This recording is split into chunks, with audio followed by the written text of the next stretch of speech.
윤성식입니다. 이렇게 뵙게 돼서 참 인연인 것 같습니다. 그동안 저는 불광연구원에서 마련한 기회를 통해서 사실 여러 번 여기 와서 뭐 발표도 하고 했었습니다. 저는 이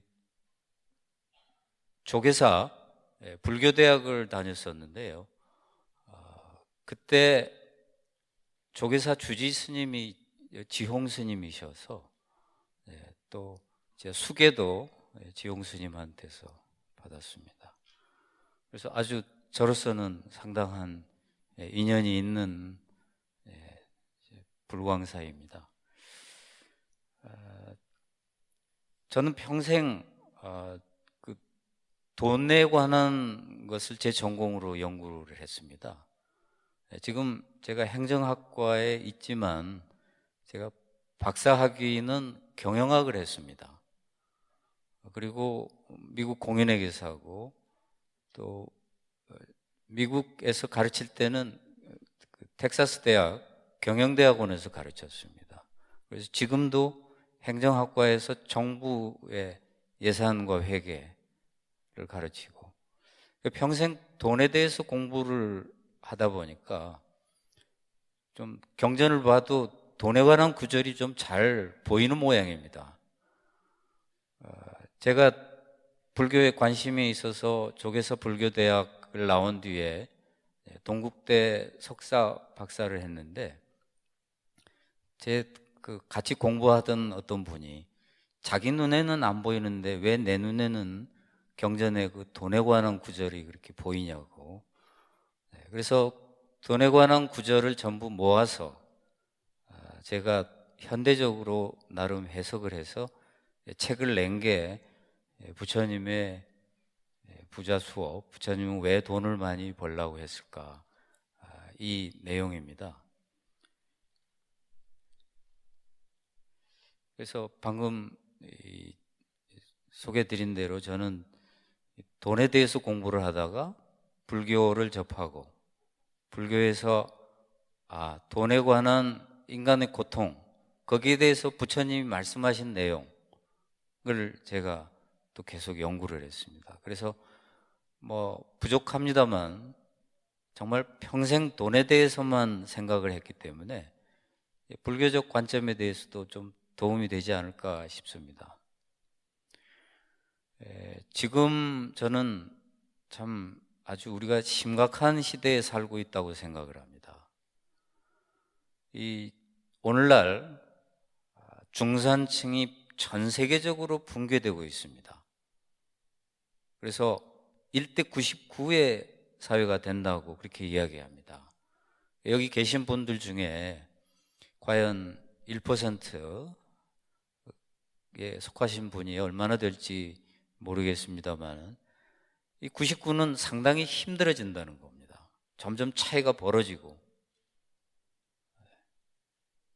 그렇다면 1대 99 사회에서는 어떻게 살아야 되는가?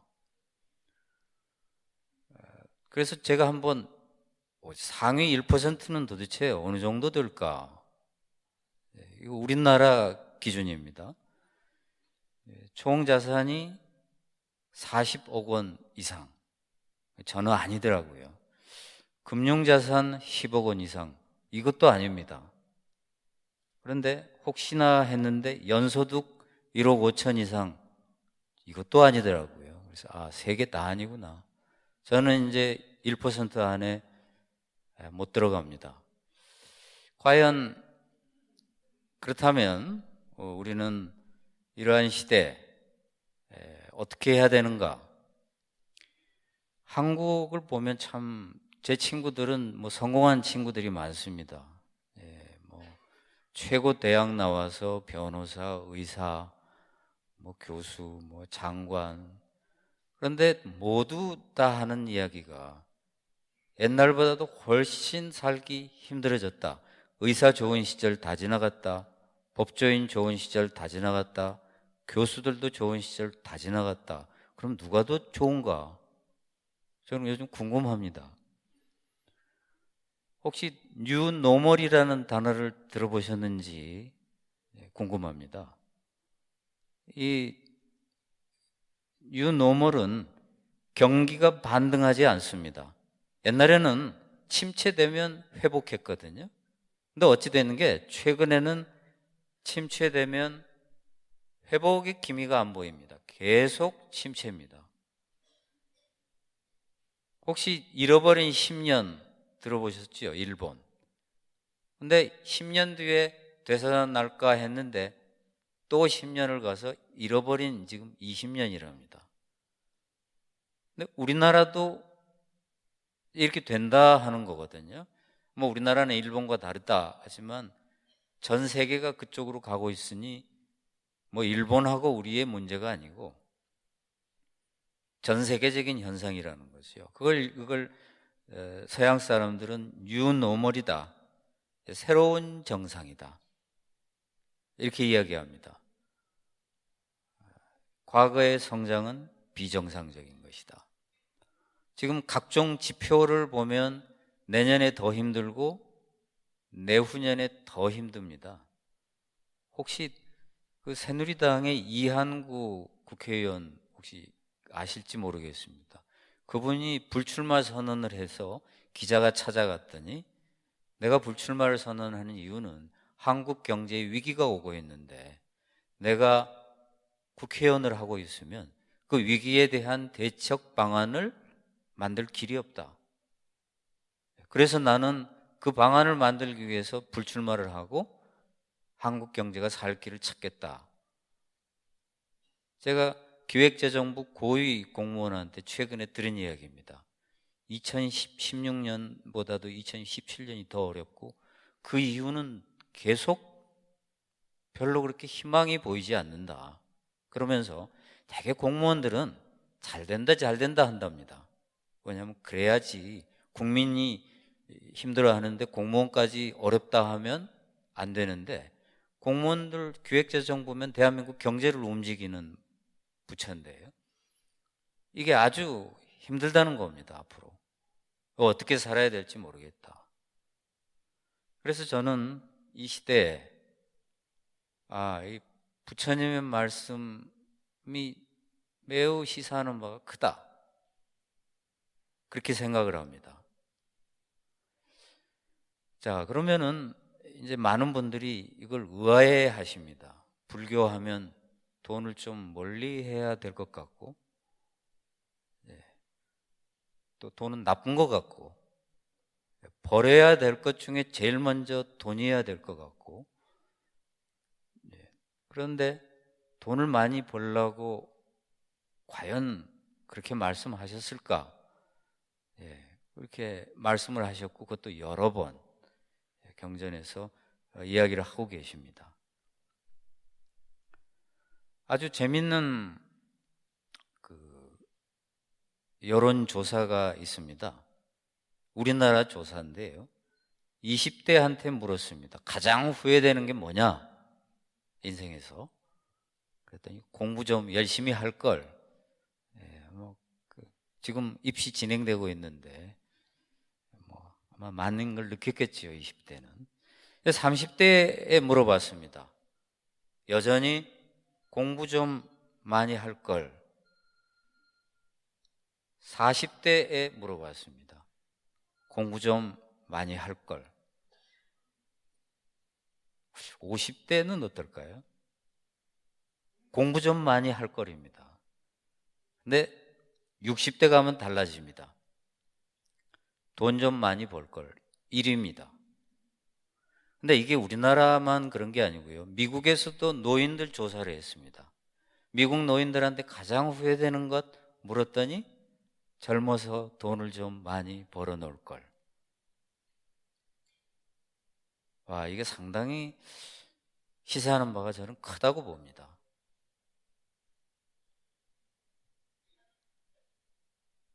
OECD 34개국, 전 세계 1등부터 34등까지 잘 사는 국가만 모아놓은 게 OECD거든요. 우리나라도 물론 이 34등 안에는 들어갑니다. 한국의 노인 빈곤율이 가장 높습니다. 그건 뭔가 하면 우리가 돈으로 인한 고통을 아주 길게 겪을 가능성이 있다는 거지요. 왜냐하면 지금 100세 시대 한국 사람 수명도 급속도로 늘어나고 있는데 인생의 긴 기간을 돈 때문에 힘들게 살아야 되는 그런 현실이 오고 있습니다. 이 불광사에는 부자분들이 얼마나 많은지 모르겠지만 저는 좀 부자님들이 좀 많았으면 좋겠고, 부자들이 불광사에서 마음 편한 그런 곳이 되었으면 합니다. 왜냐하면은 부자들이 좋아했던 종교가 불교였거든요. 부처님 당시에는 농업사회에서 이제 신흥 상공업이 등장을 합니다. 장사하는 사람, 그리고 이제 제조업을 하는 사람들이 나타납니다. 근데 이 사람들을 도시 귀족이라고 불렀는데요. 도시에서 잘 살았습니다. 그때는 그림 잘 그리는 사람이 상당히 수입이 좋았답니다. 그 부자들 집에 이렇게 장식도 해주고 조각도 해주고 그림도 그려주고 굉장히 높은 고소득층이었답니다. 근데 이 도시의 부자들이 대거 불교 신자가 됩니다. 그래서 미국의 어떤 학자는 그렇게 이야기를 합니다. 불교가 부자들한테 인기가 좋았던 이유는 도시 귀족들의 문화와 불교 교리가 맞았다. 우리로서는 좀 이해가 잘 안 되지요. 왠지 부자하고 불교는 멀 것 같고, 심지어 어떤 학자는 불교는 상업불교다 이렇게 이야기합니다. 머컨타일 부디즘이다. 그럼 왜 상업불교라고 하는가? 이 부자들이 전 세계를 다니면서 무역을 했는데 무역하면서 불법을 전했답니다. 포교 활동을 한 거죠. 그래서 그러니까 상인들의 활동 범위에 따라서 불교가 퍼져나갑니다. 그리고 이 상인들은 돈을 벌어서 아주 많은 돈을 보시를 합니다. 그래서 불교 교단이 크게 성장할 수 있었던 것은 이 부자들이 불교를 포교하고 그리고 부자들이 불교 교단에 돈을 많이 내놨다는 겁니다. 실제로 부처님이 이제 깨달음을 이루시고 최초의 사찰을 갖게 되시는데 그 최초의 사찰은 부자가 낸 땅에 지은 겁니다. 그러니까 경전에 보면은 부자를 장자라고 표현을 하거든요. 장자 많이 나오는데 어떤 장자가 부처님께 땅을 기부를 했습니다. 그리고 그 땅 위에 왕이 건물을 지어줍니다. 그리고 공무원을 파견합니다. 그 공무원들이 스님들의 그 교단 활동을 돕는 것이요. 그래서 저는 우리의 생각을 조금 바꾸자. 불교하면 돈하고 멀고 뭔가 좀 그건 아닌 것 같고 그게 아니다. 부처님 한번 말씀을 그럼 한번 제가 소개를 하겠습니다. 벌이 온갖 꽃을 채집하듯이 밤낮으로 재물을 얻으라. 벼력 자바함경. 그리고 그 다음 말이 참 저는 중요합니다. 이거 꼭 좀 기억하셨다가 두고두고 사람들한테 이야기를 좀 해 주십시오. 재물을 현재에 가지면 한량없는 복을 얻을 것이다. 너무나 맞는 말 아닙니까? 돈 많으면 좋죠. 나도 실컷 쓰고 주변도 돕고 보시도 하고. 근데 이런 구절이 굉장히 여러 번 나옵니다. 예를 들면은 누구는 저렇게 열심히 일하니 부자가 되지 않을 수 없다. 또 이렇게 이야기를 하고 계시고, 아침 일찍 일어나서 저녁까지 열심히 일을 해라. 그래야 돈을 번다. 이런 말씀도 하고 계시고.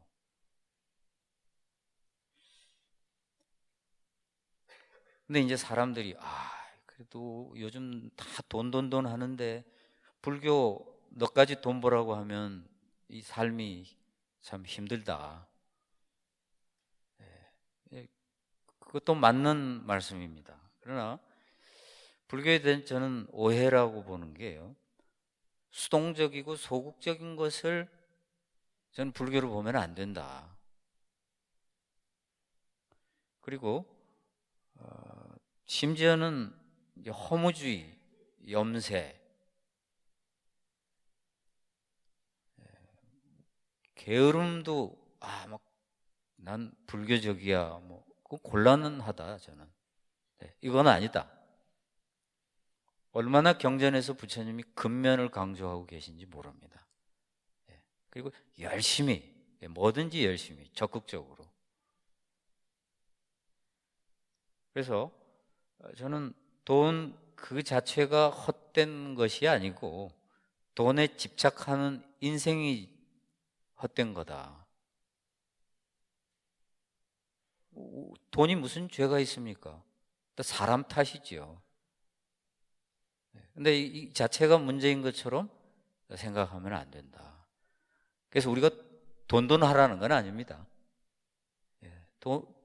이제 뒤에 가면 제가 다시 설명을 드리겠습니다만, 경전에 아주 좋은 구절이 있습니다. 돈이 들어오면 너무 좋아하지 말라는 거죠. 돈이 늘어나는구나 하고 그냥 있는 그대로 보고, 돈이 줄어들면 너무 슬퍼하지 말고 돈이 이게 나가는구나 하고 있는 그대로 보는 것, 그것이 불교지, 억지로 돈을 안 벌려고 뭐 애쓸 필요는 없다는 거죠. 돈은 그 자체는 아무 문제가 없는 거고, 우리가 돈을 어떻게 버느냐 하는 게 문제라는 겁니다. 그래서 가난한 사람도 돈 하면 그건 문제인 거고, 부자도 돈을 열심히 벌면서도 돈 하지 않으면 문제될 게 없는 거지요.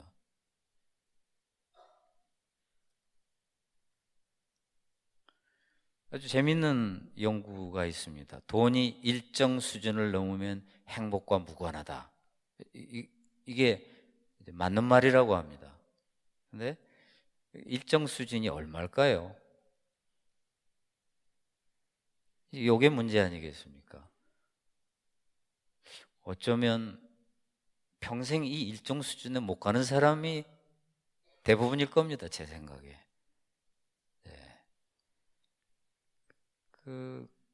그렇다면 그 다음인데, 일정 수준을 넘으면 어떨까요? 그 조사하면 재밌습니다. 일정 수준이 넘어도 돈이 늘어나면 행복 지수도 증가하더랍니다. 그리고 돈이 증가를 멈추면 행복 지수도 증가를 멈춥니다. 결국은 이 돈이 일정 수준을 넘으면 행복과 무관하다.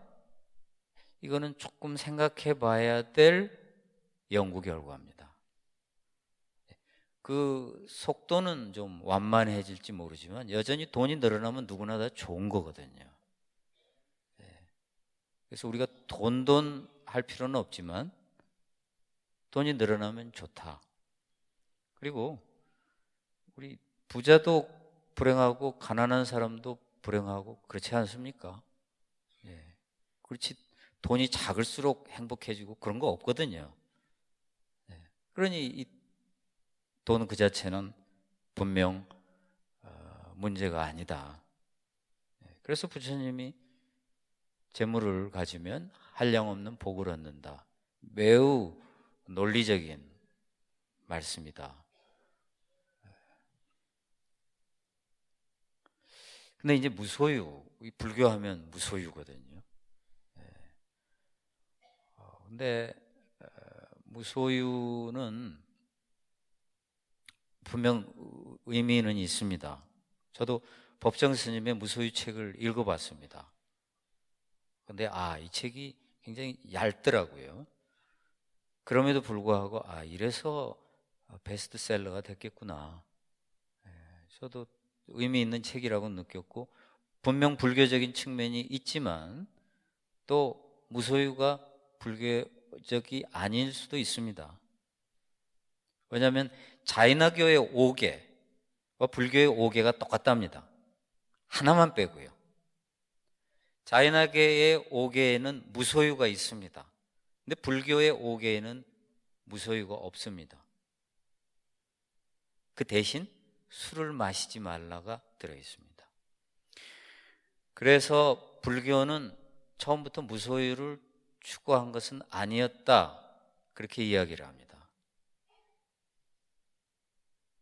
그렇지만 우리가 단순 소박한 삶을 추구하는 의미에서 무소유는 사실 불교적인 거지요. 그런 의미에서 무소유가 의미가 있는 것이지, 무소유 한답시고 돈을 벌지도 않겠다, 그럴 필요는 없는 겁니다. 우리가 돈을 많이 벌 수 있을 때 자발적인 가난, 이거는 의미가 있는 거지만 나 돈 벌 능력도 없어, 그러니까 무소유 찬양한다, 이건 좀 곤란한 거다. 그 미국에서 제일 그 경영학 석사 MBA들이 하고 싶어하는 일이 월스트리트에서 돈 버는 겁니다. 그 월스트리트에서 최고로 잘 나가는 젊은이들이 삶이 힘들어하고 높은 봉급 내팽개치고 시골로 가서 자발적 가난을 선택합니다. 그게 상당히 유행을 했었는데요. 그 사람들은 봉급이 그렇게 확 줄었음에도 불구하고 그 중에 조금만 쓰고 나머지는 또 다 저축을 한답니다. 저는 그러한 의미의 자발적 가난은 의미가 있지만 돈 벌려고 하지도 않고 열심히 벌 생각도 없고 그저 그냥 수동적으로 허무한 거야, 돈이 다 부질없어, 이건 불교가 아니다. 그런 의미의 무소유는 아닌 거다.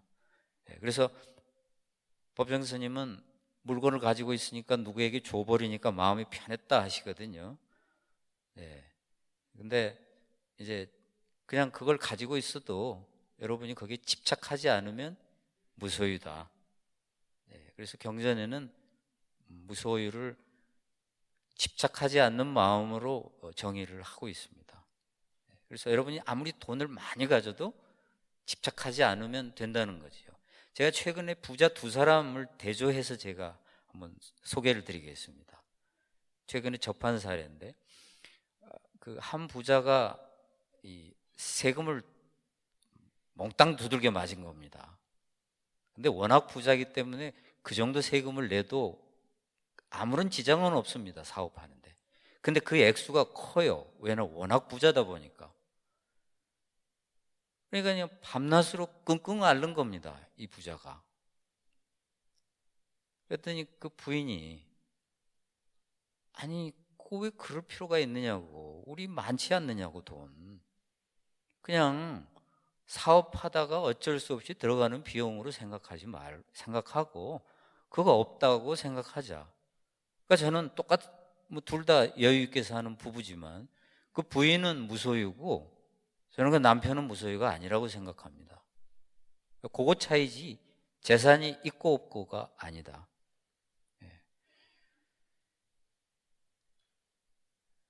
그 이제 돈에 관해서 이제 불교의 지혜, 이 구별해야 될 게요, 스님들하고 우리 제가자는 전혀 다르게 경전에서 말씀하고 계십니다. 그러니까 스님의 생활은 우리가 흉내낼 수가 없습니다. 그러려면 비장한 마음으로 출가해야 됩니다. 근데 우리가 경제 생활을 해야 되거든요. 돈을 벌어서 자식도 먹여 살려야 되고 자기도 먹고 살아야 되고 또 일도 해야 되고 또 사업을 하다 보면 좋은 일도 하게 되지 않습니까? 그래서 제거자고 출가자를 구별했다는 것, 그게 이제 또 중요하고요. 그 다음에 돈 버는 것과 쓰는 것을 구별했습니다. 좋은 곳에는 열심히 쓰는 게 좋습니다. 보면은 경전에 주변에 형제, 친구를 도우라고 이야기를 하고 또 보시 많이 하라고 이야기, 그건 괜찮습니다. 그러나 소비를 열심히 하라, 이건 아닙니다. 돈은 열심히 벌지만 소비는 열심히 하면 안 됩니다. 그런 면에서는 무소유지요. 돈 소비할 때는 무소유 정신, 벌 때는 무소유 정신 하시면 안 되겠습니다. 그래서 돈 버는 데 있어서 절제할 필요는 없다. 소비에 절제를 할 뿐이다. 자, 그러면은 부처님이 돈을 어떻게 벌 것인가 말씀한 거 한번 좀 우리가 공부해 보기로 하겠습니다. 제 생각에 세상에서 제일 어려운 일이 저는 돈 버는 거라고 생각합니다. 주변에 정치하는 사람도 있지만, 야, 정치보다 돈 버는 게 더 어렵다. 남의 주머니에 있는 돈 내 주머니로 옮기는 거 아닙니까? 알고 보면은 자칫하면은 강도지요. 그래 얼마나 이게 어렵겠습니까? 즐거운 마음으로 돈을 내놓게 만들어야 되니까 참으로 어려운 일인데, 그럼 돈 버는 비결, 불교적 관점에서 뭘까요? 능력입니다.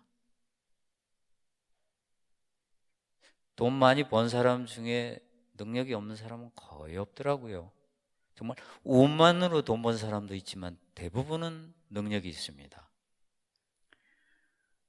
여기서 능력이란 근면, 기술, 창의성, 의사결정 능력 이런 건데, 이제 보면 처음에 부처님은 글씨가 뒤에 잘 안 보이실지도 모르겠는데, 이 자바암경에 보면 전 늙은 부부가 젊었을 때 건강한 몸으로 부지런히 재물을 구하였더라면 슈라바스티 성에서 첫째가는 부자 장자가 되었을 것이요.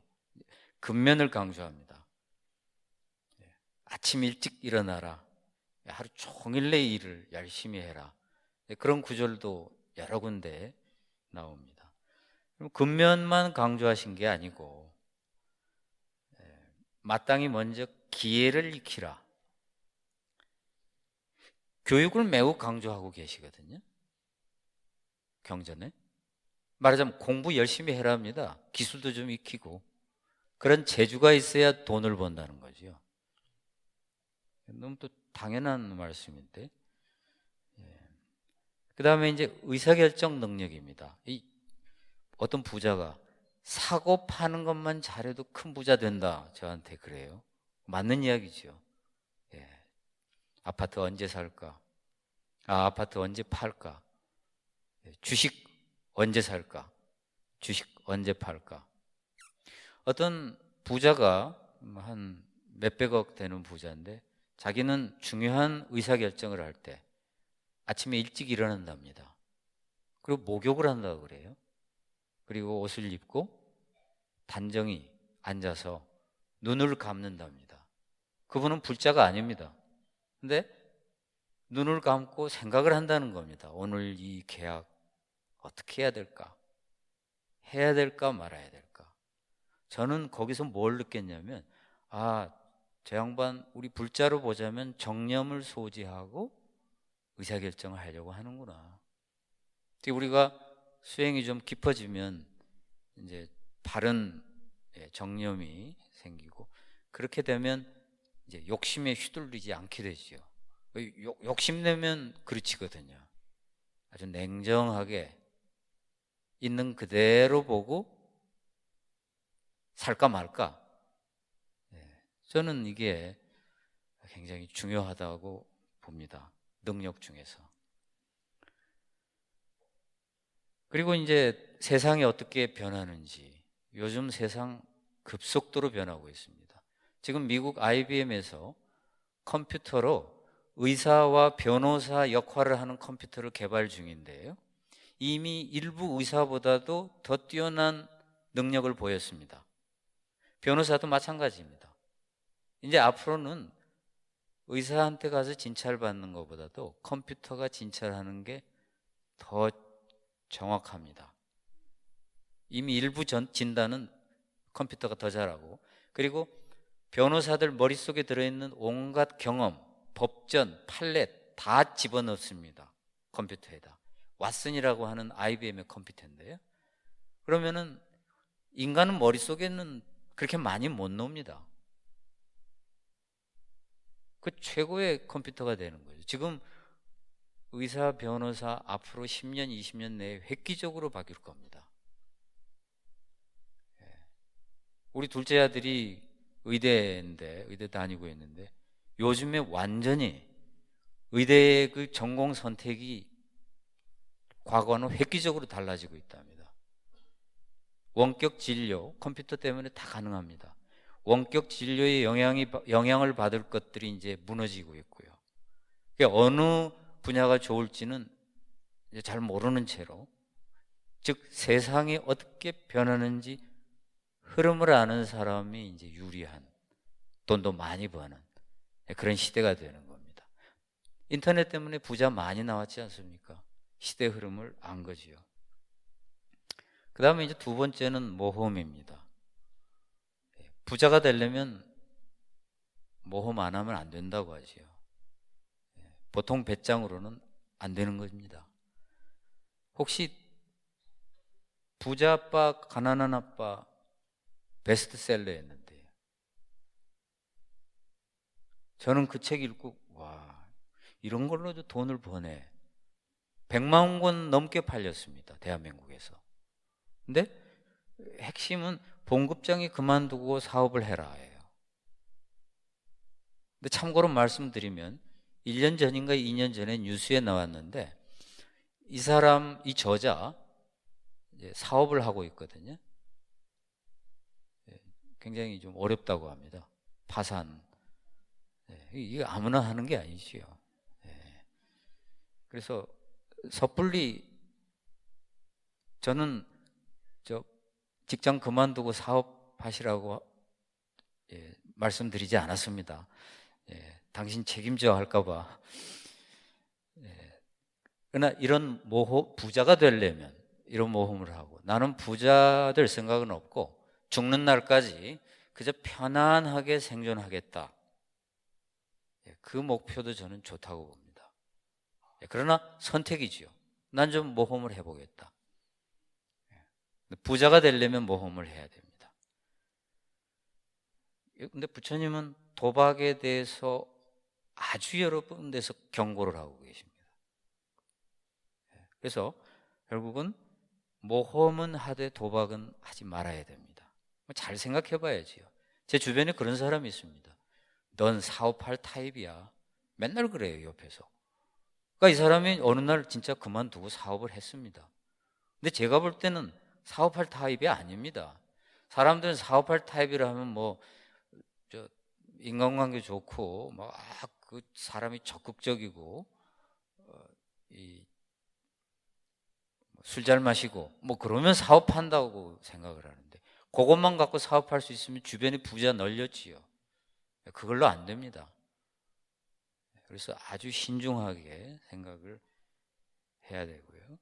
그 다음에 저는 참 이 부분 경전의 말씀을 굉장히 참 높이 평가합니다. 부자가 되려면 행운이 있어야 된다.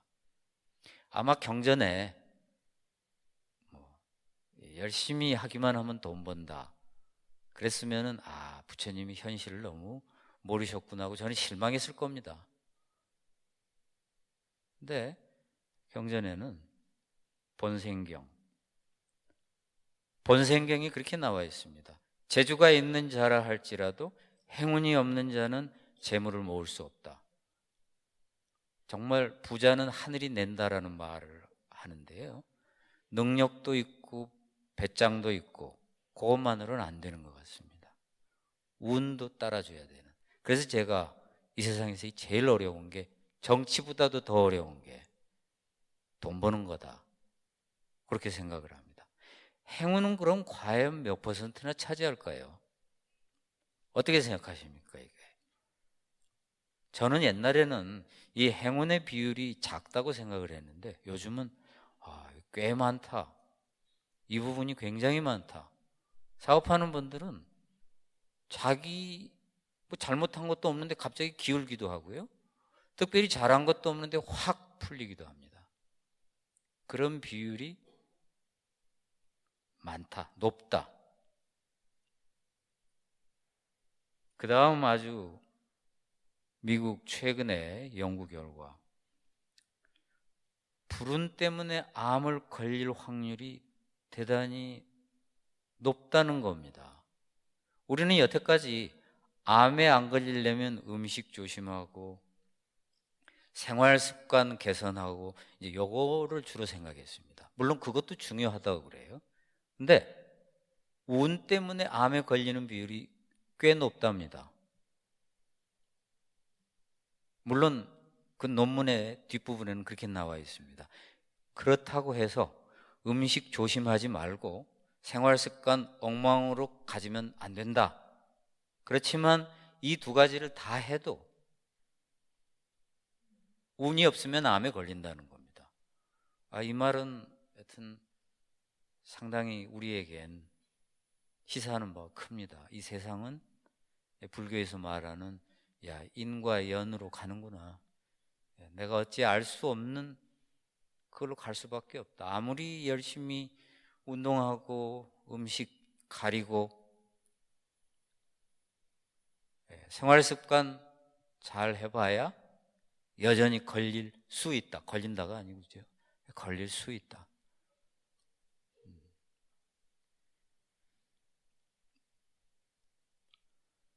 자, 제가 아까 뭐라고 말씀드렸냐면은 부자가 되시려고 하지 말고 그냥 죽는 날까지 편안하게 생존하는 것을 목표로 하시는 것도 괜찮다.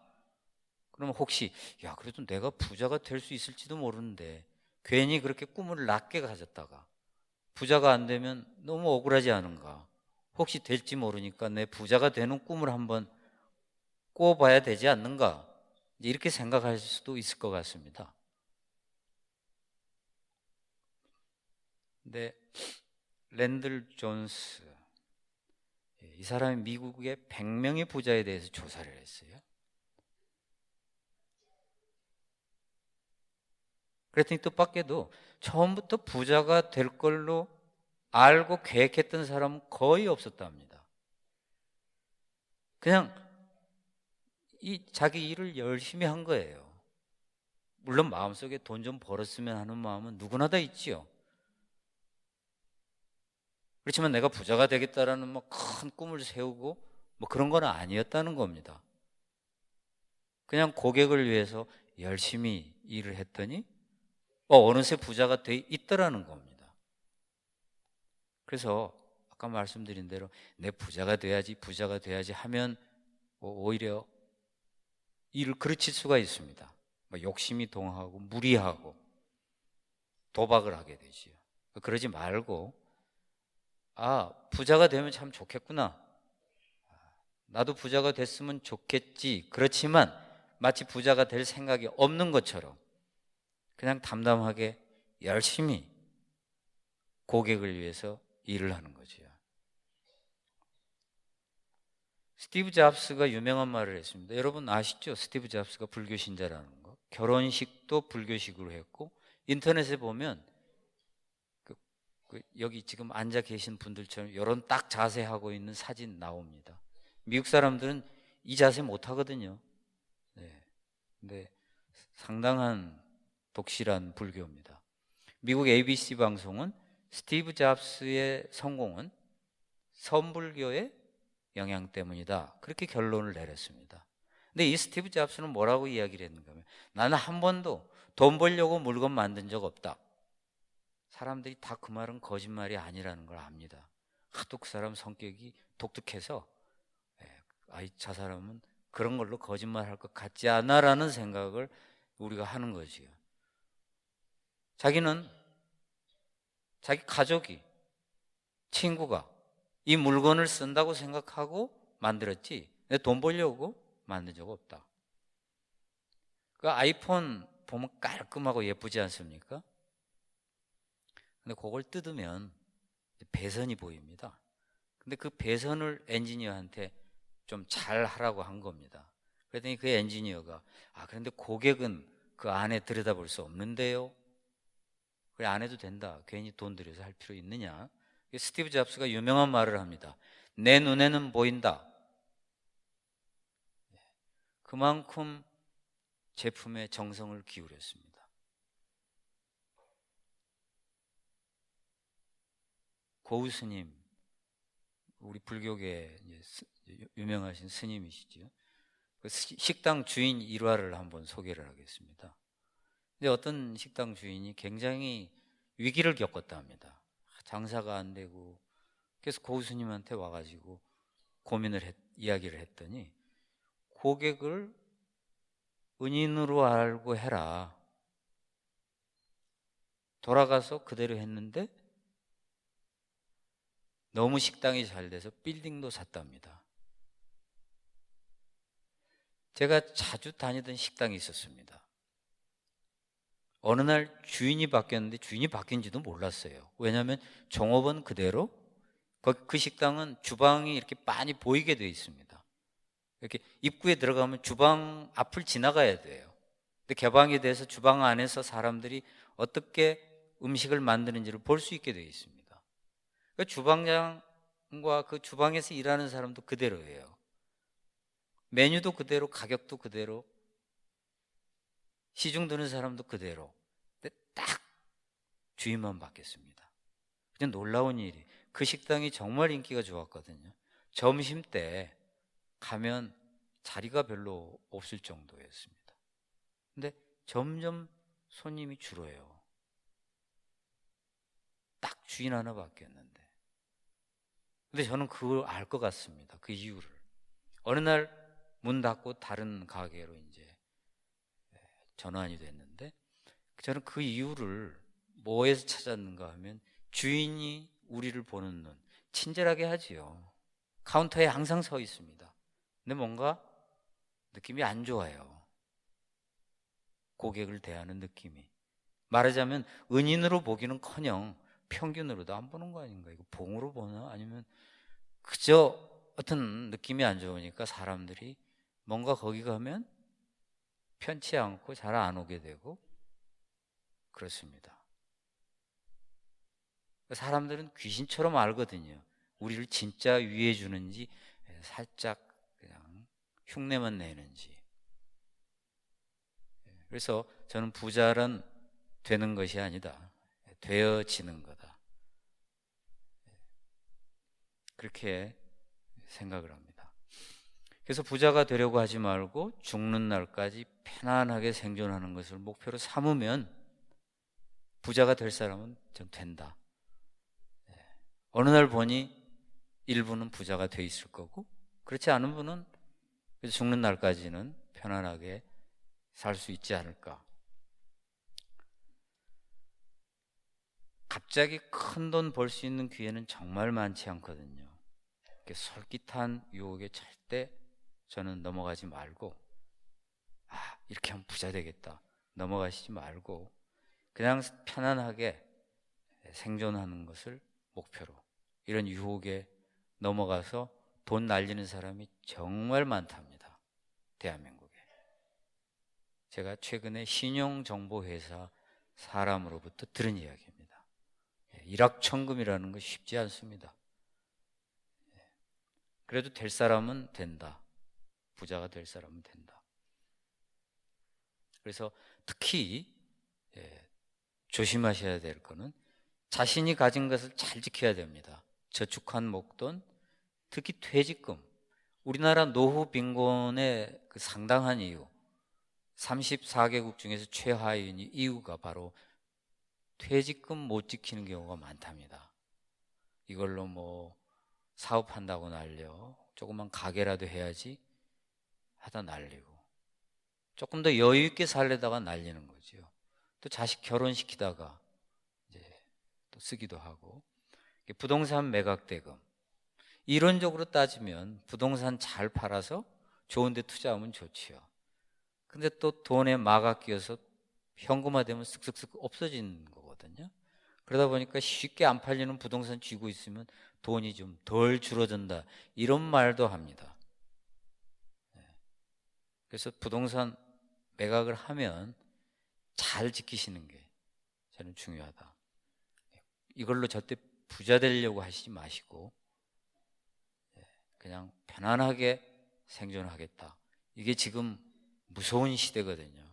세계 경제가 우리나라하고 무관합니다. 세계 경제가 어디서 흔들리면 우리나라도 영향을 받습니다.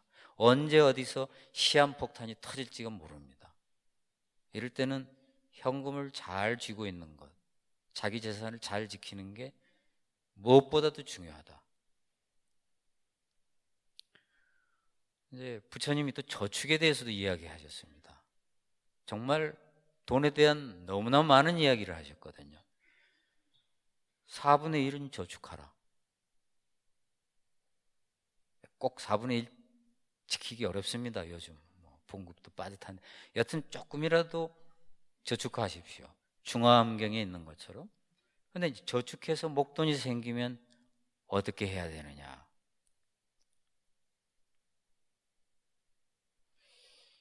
부처님은 아주 다양한 방법으로 돈을 벌라고 하셨거든요. 깜짝깜짝 놀랄 만한 구절이 많습니다. 농사, 이거 당연한 거고요. 근데 농사만 짓지 말고 목축해라. 장사해라. 셋집을 놔서 임대하라. 말하자면 요즘 부동산 임대업을 하라고 이야기를 하고 계시고, 그건 자바함경이 있고요. 중화함경에는 농사꾼이나 장사꾼에게 주어 이자를 나게 하라. 그 당시로는 할 수 있는 사업은 거의 다 나열하신 겁니다. 그러니까 우리가 목돈이 있으면 정말 그렇게 해야 될까요? 근데 아까 말씀드린 대로 돈을 가지고 투자를 하겠다는 생각이 있으면 능력, 모험, 운 세 가지도 똑같이 따라줘야 됩니다. 그래서 섣불리 하시면 안 되는 거죠.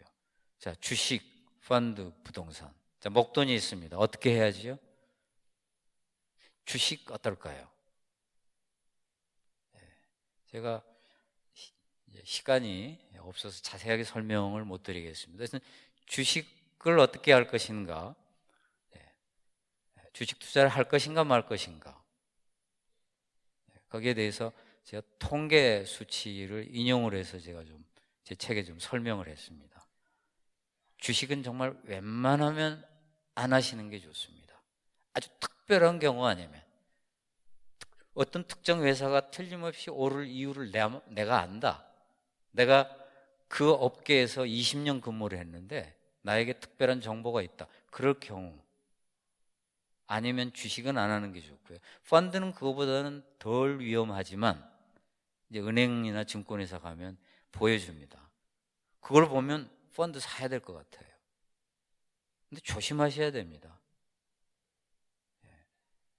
그것도 조심하셔야 되고, 부동산 옛날에는 대체적으로 상승했지만 지금은 딱 되는 것만 됩니다. 이것도 최근에 보면 통계 수치가 많이 바뀌고 있습니다. 과거와는 전혀 다른 패턴이 나타납니다.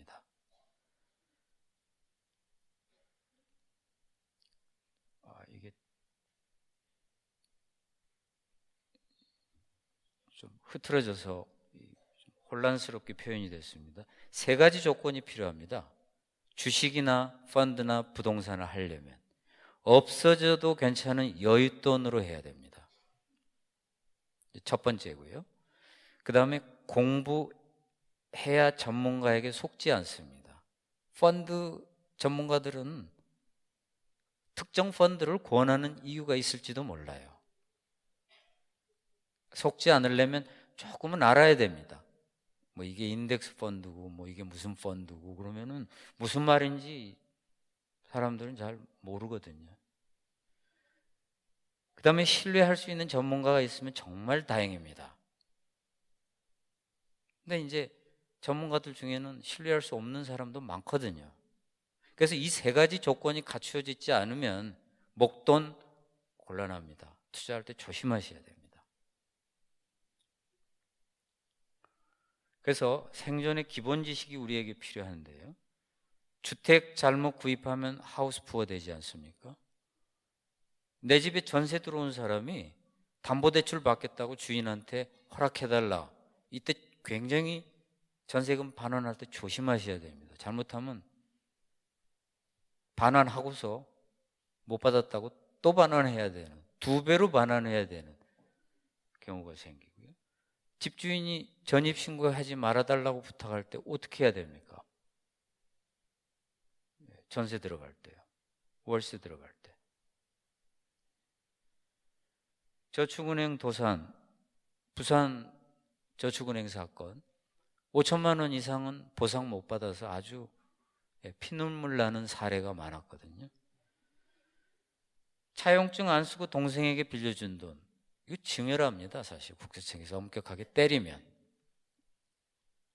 이거 어떻게 할 것인가. 이런 생존에 관한 기본 지식은 좀 배워야 된다. 유태인들이 왜 부자가 많은가? 미국을 잡고 있는 건 유태인입니다.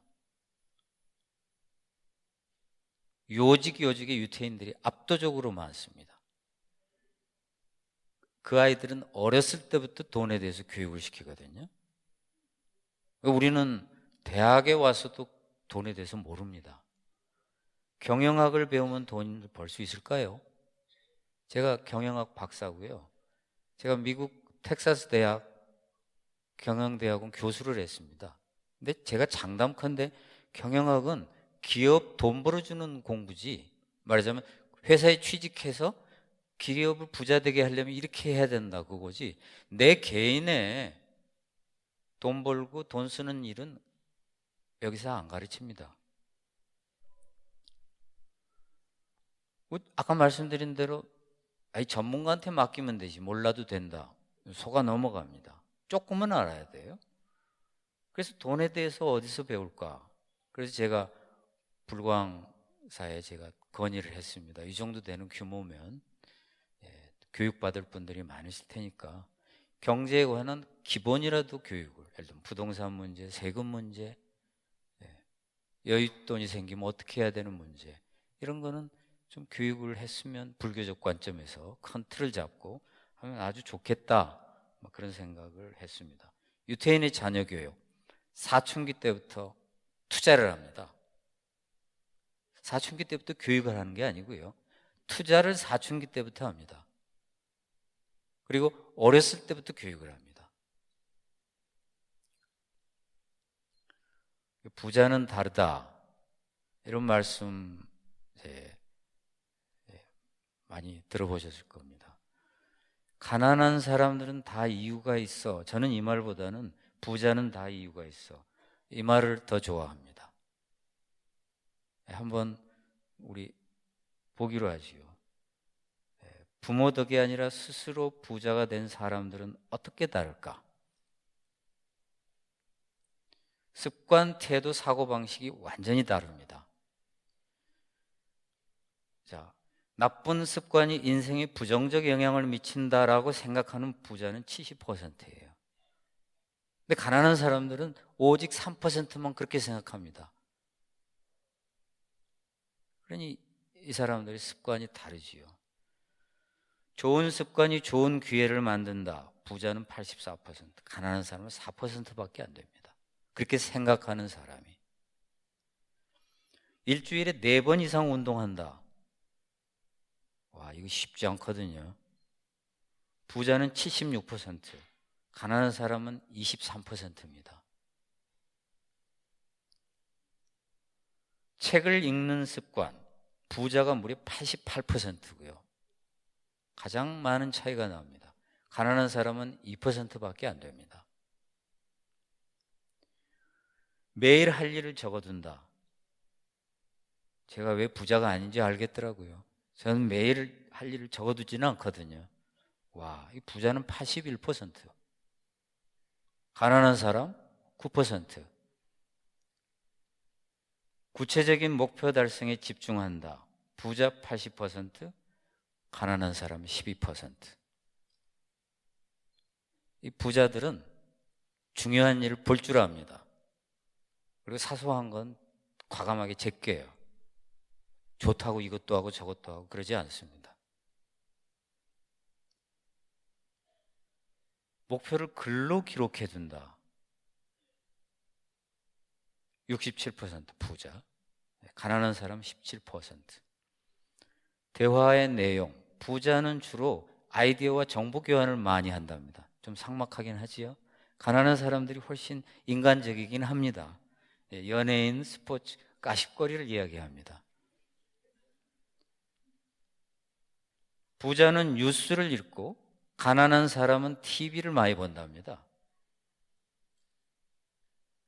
제가 이 글을 읽을 때 테레비를 켜놓고 있었거든요. 근데 거실에 아무도 없었어요. 와, 이거 제가 상당히 기억에 남았습니다. 이 구절이. 대물림하는 가난의 특징. TV가 항상 켜 있다. 거실에 아무도 없는 거예요. TV가 켜 있는데, 제 집이. 아, 이게 참 의미 있는 조사 결과다. 부자는 깨끗하고 가난한 사람은 지저분하다. 그러니까 낡은 집에 살아도 깨끗한 게 중요하다는 겁니다. 네. 여튼 이 통계를 보고 아, 부자는 다 이유가 있어. 맞는 말이다.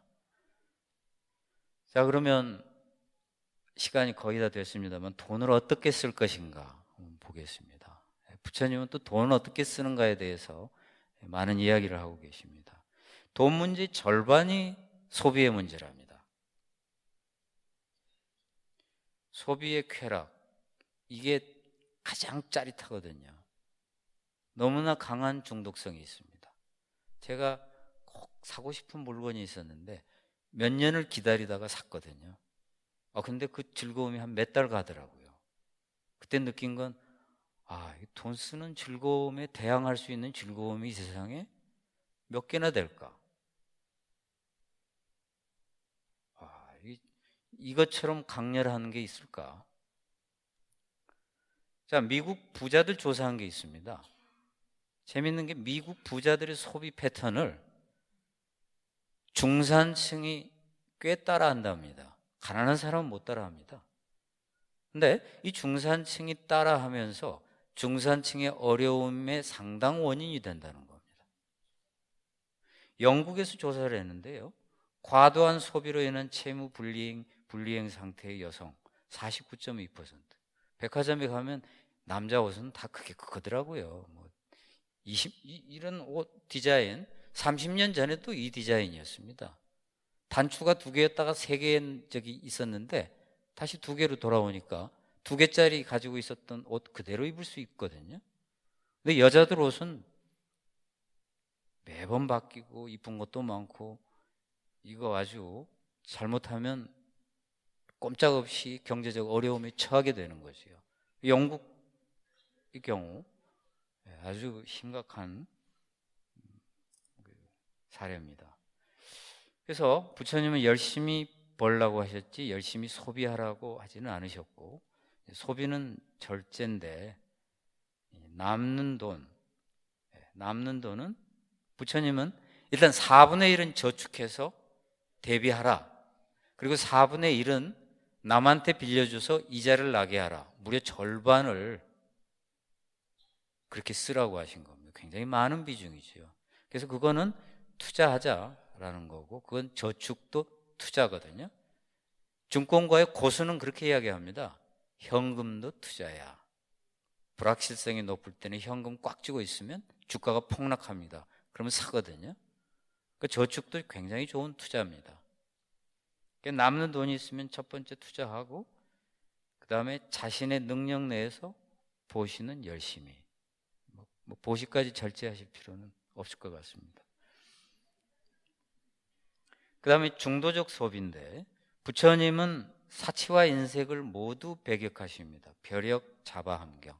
그러니까 너무 아끼시지는 마시고 능력이 되면. 그 대신 분수에 맞는 소비인데, 예를 들면은 부자가 큰 집에서 살아도 된다 이렇게 얘기하십니다. 그러니까 부자나 가난하나 아파트 30평에 살아라 이건 아니에요. 그러니까 부자는 조금 더 넓은 집에서 조금 더 잘 써도 된다.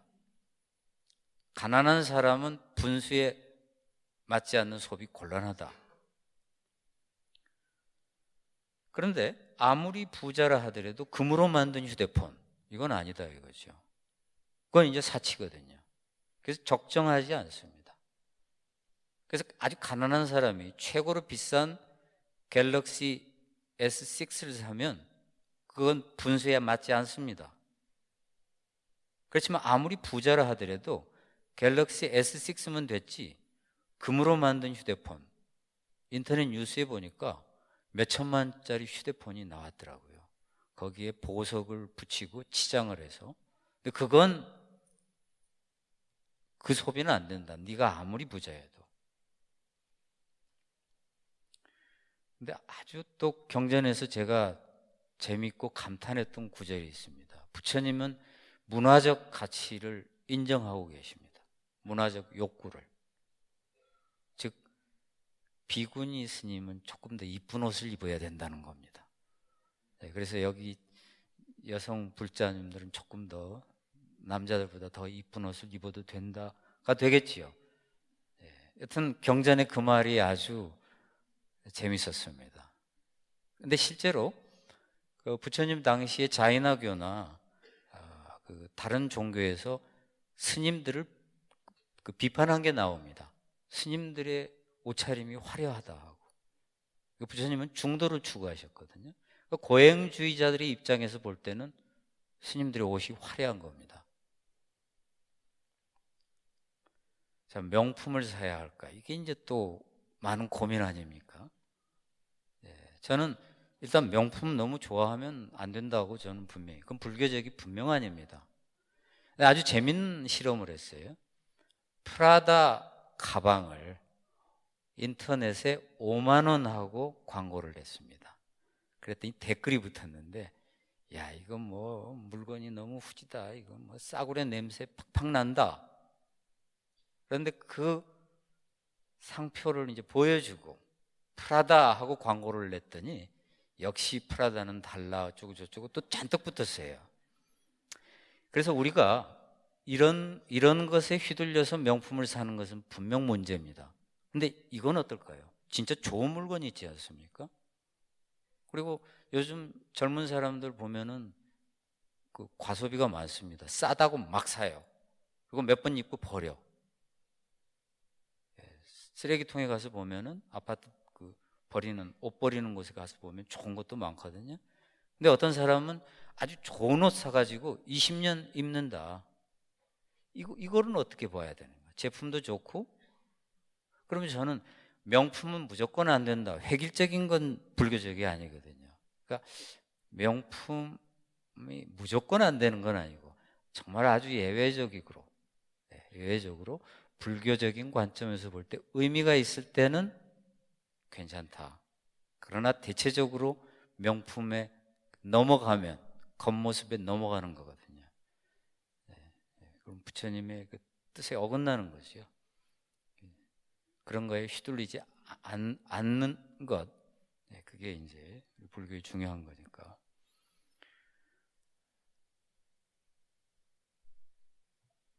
딱 정말 점심 공양 시간이 됐습니다. 긴 시간 동안 감사합니다.